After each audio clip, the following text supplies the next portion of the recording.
In a surprising turn of events, Microsoft extended an opportunity to the developers of Perfect Dark to salvage the game, even after it had been officially canceled.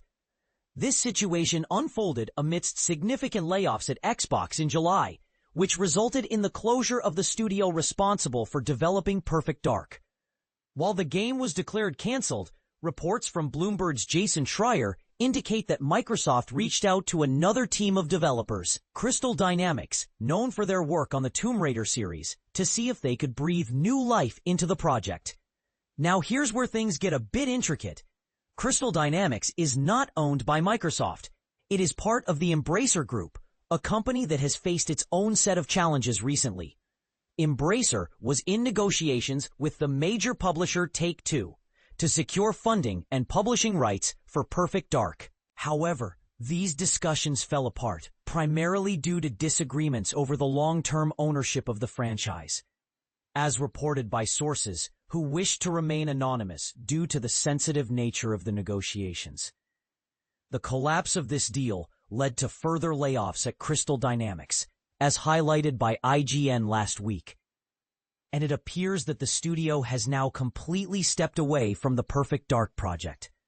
This raises an interesting point.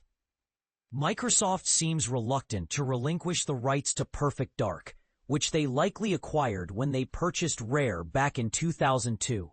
For those unfamiliar, Perfect Dark is considered a spiritual successor to Rare's iconic GoldenEye 007, a game that itself faced a lengthy absence from the gaming scene due to complex licensing issues.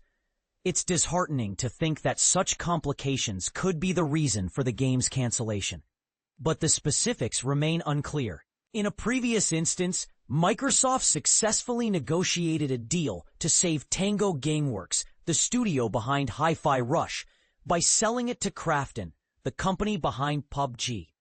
This was a high-pressure situation, as Hi-Fi Rush had already launched and achieved significant success, garnering awards and acclaim, which understandably upset gamers when they learned of layoffs affecting its developers. What do you think about Microsoft's handling of the Perfect Dark situation? Is it fair for a game to be shelved due to ownership disputes?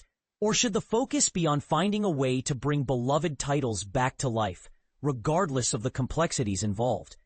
Share your thoughts in the comments.